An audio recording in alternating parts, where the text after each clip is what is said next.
Hi, everyone. We are back, Dr. Kathleen and myself. I don't know. I think I'd like to call us like some power couple at this point. You with your doctor's practice and hormones, and me with all the food stuff. So I'm going to call us a power couple at this point. Yes. Great. So we wanted to talk today about the thyroid because I think this is one big mystery for a lot of women. Because it does control so much of our body. So before we automatically just say, oh, if I have a thyroid issue, then that means I can't lose weight, which you and I know is false. But let's Mhm. start by telling people how much and exactly what the thyroid does control in our body. Exactly. Well, when we talk about the thyroid, that's one subject that I absolutely love. You know how much I love the thyroid, and I love talking about it because 20% of us women walking out there have some form of thyroid imbalances. And when we talk about weight loss, what happens is that when our weight, the scale gets stuck and you have difficulty in losing weight, sometimes you have to turn on that thyroid. And where is the thyroid located? It's right here in our neck.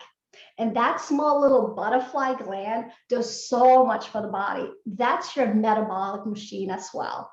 It also helps you with your brain function, your energy level, and plus your digestive tract. So it's a regulator. It regulates so many hormones in your body. It's really scary. I really hadn't even heard of a thyroid issue until after I delivered my twins 22 years ago. Things didn't seem quite right. And they tested me and they said, well, yeah, from the pregnancy, I guess from an estrogen overload of being pregnant with the twins at the time, I just blew out my thyroid. So for the last 22 years, it's been very interesting. And what I think is very frustrating for most women when they talk to a primary care physician or an OBGYN, they get a very basic thyroid panel done. And even if they are like somewhere in the middle, the doctor just kind of writes it off and says, oh, you're fine. So really tell us when you, Dr. Kathleen, do a thyroid panel, you run so much information and tell us in the layman's term what exactly you're looking for. Well, when it comes to the thyroid, let me just run down the symptom list.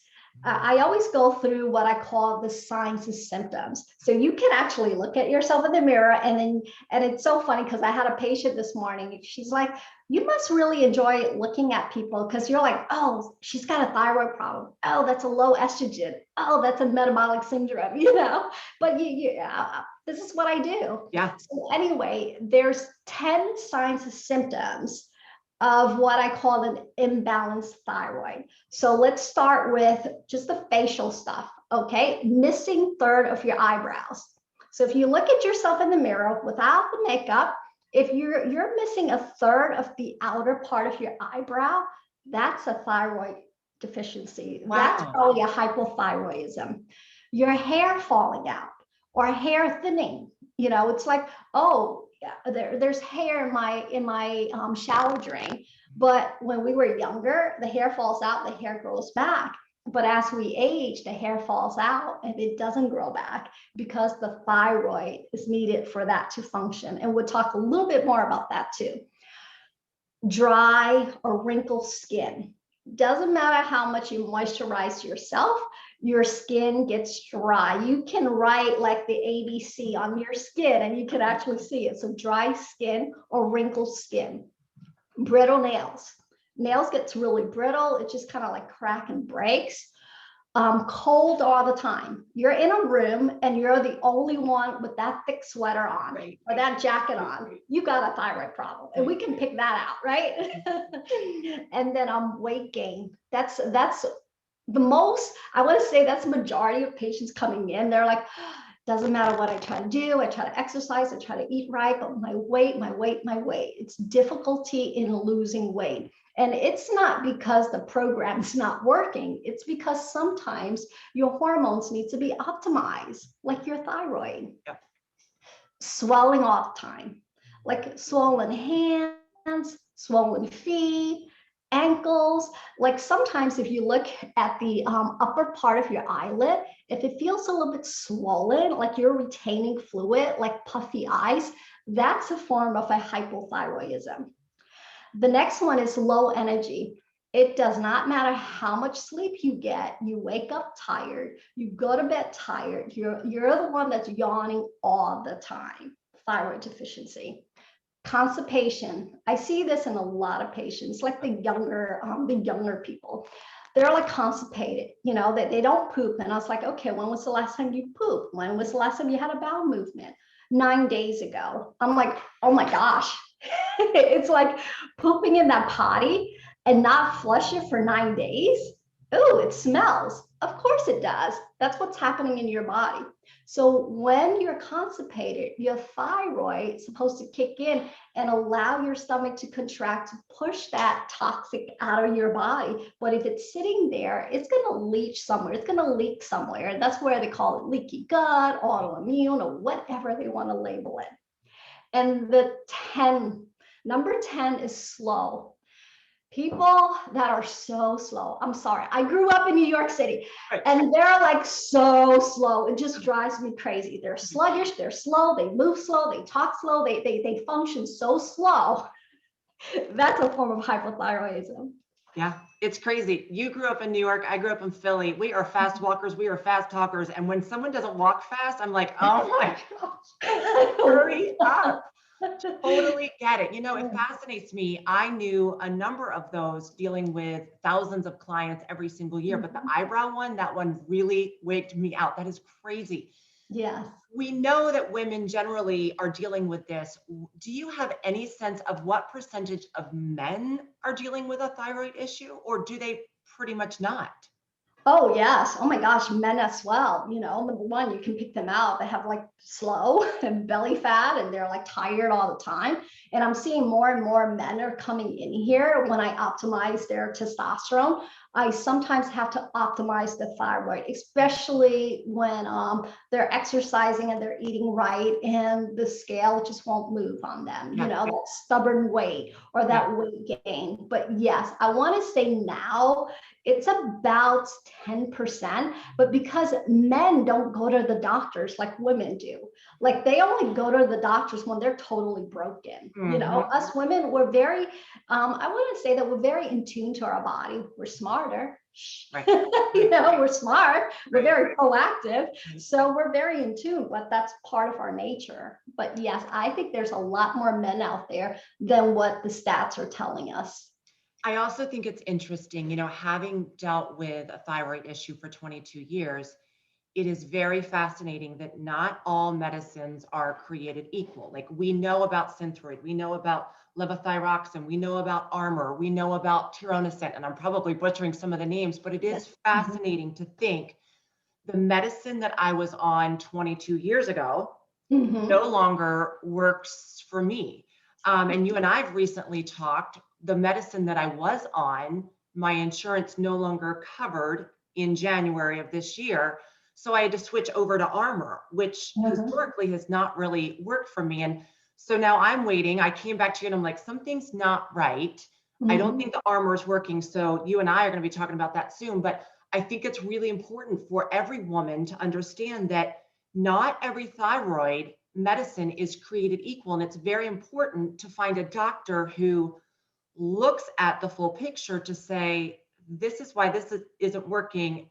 This one should work. I mean, do you find that as well, that you have women or men come in and they've been on the same thyroid medicine for God knows how many years, and they're like, this isn't working? Exactly. And the reason why is that I think blood chemistry is really important. I have some people reach out to me and say, hey, you know, I think I need to be on thyroid meds. It's like, wait, let's look at the whole picture first. Let's take a whole history on you, find out what your family history is, see the patterns, order the right blood panel. It's so important. And if you're multitasking, stop right now, pull a pen out and write this down. This is the panel that I want you to look at. I want your doctor to look at the TSH, T3 free, T4 free, TPO, reverse T3, and also your ferritin level. In order for that thyroid to function the way it should, all those panels have to be looked at, because when we're dealing with hormones, we want to look at the whole picture, not just one small little piece. Most doctors only order TSH or T4 total. And T4 is the inactive form of thyroid. And that's what they're banking, that your liver and your gut microbiome is healthy enough to convert. And some people, they're unable to convert. It is not, right? So there are a couple of things that I find fascinating when it comes to the food portion that can actually assist the thyroid. I try and get all of my hypothyroid clients, food clients, to eat gluten-free. Now, let's all just say this, like everything that's labeled gluten-free doesn't mean that it's healthy. But the more gluten-free our clients can eat, the better. But I just wouldn't say to anyone watching this, hey, if you see something at the grocery store that's gluten-free, it means it's great for you. You and I both know that it doesn't mean that. But specific things like old-fashioned oats, hey, get the gluten-free old-fashioned oats, that would help. The other thing I have found fascinating over the last couple of years, and you can probably touch on this, is the pink Himalayan salt.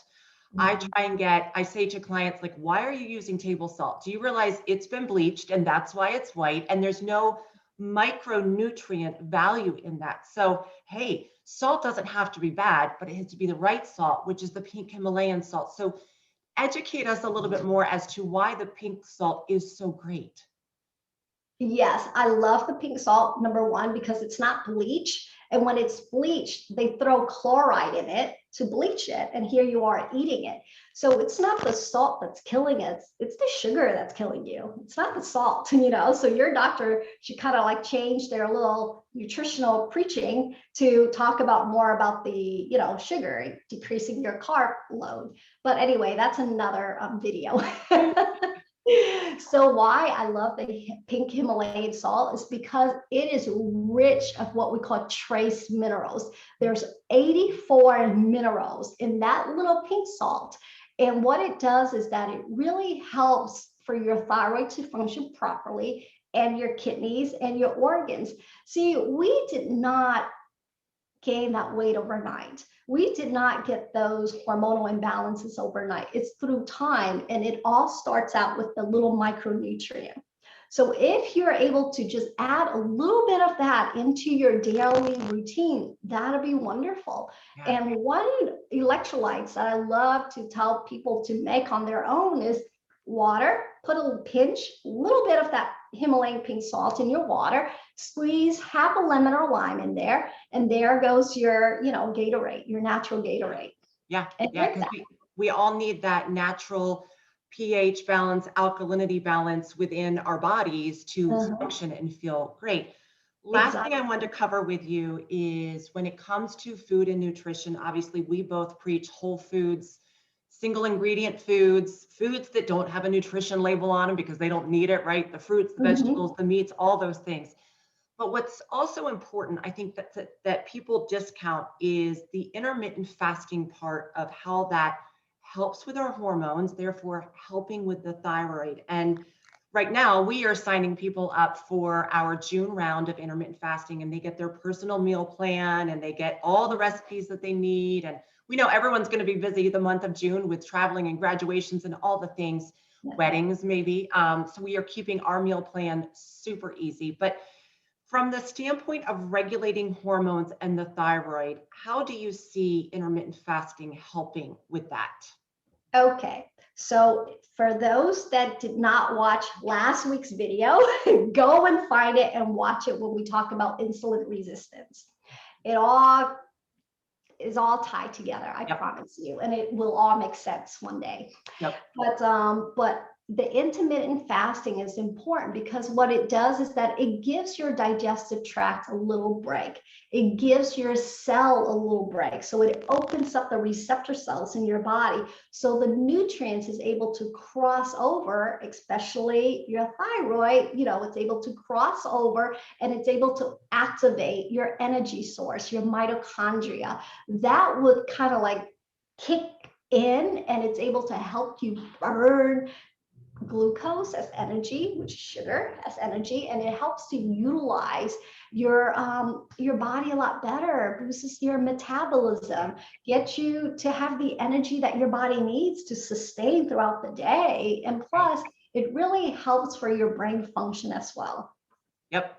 So what we love is implementing the 16/8 intermittent fasting, which just simply means, 16 hours you're not eating, you're drinking water, you can have some coffee, some Mhm. tea, but then you're condensing your eating time, as we would call it, into those 8 hours. And I think what the benefit is the 16 hours of your body being at rest. It's not being taxed. And yes, while we're putting good, nutritious whole foods into our mouth, there's still a lot that our body has to do. So you think about those 16 hours where it's just repairing and rebuilding, and we're kind of showing our body a little bit of love. And that's, I think, why you and I love intermittent fasting so much, because of the insulin resistance benefits, the hormone benefits, the thyroid benefits, all those things that we just take for granted, right? It's horrible how much of our body we take for granted.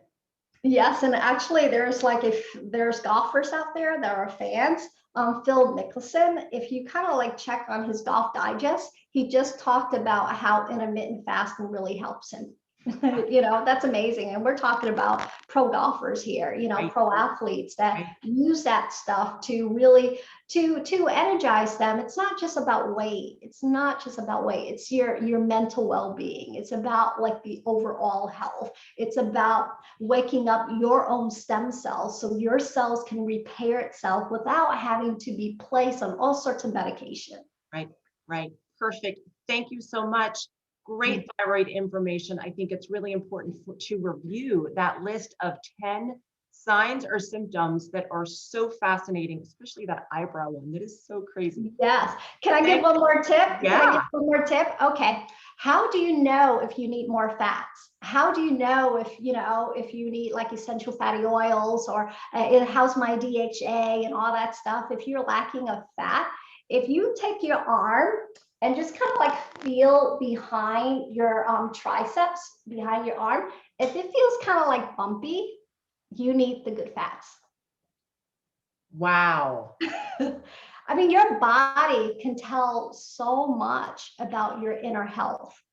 And isn't that crazy? That is Like you crazy feel because it. when I'm taking off my jacket to do it now, and I know I don't have those bumps now, but when I was growing up, Uh-huh. all back through here was Yes, it's bumpy. always so bumpy. It's not Uh, anymore. So that's fascinating. However, this child shall go unnamed, but I have a mhm, child that mhm. is, of my blood that has all of that. We Oh. shall not name names, but that is fascinating. I Mhm, always thought it was from a poor diet growing up, mhm. and issues with gluten, but now, well, it is from a poor diet. I needed more healthy fats. Yes, need more healthy fats. That's That is crazy. Thank you, it. Dr. Kathleen. Always You're welcome. such a pleasure to chat with you, and I'll see you next week. All right, see you next week. Yep.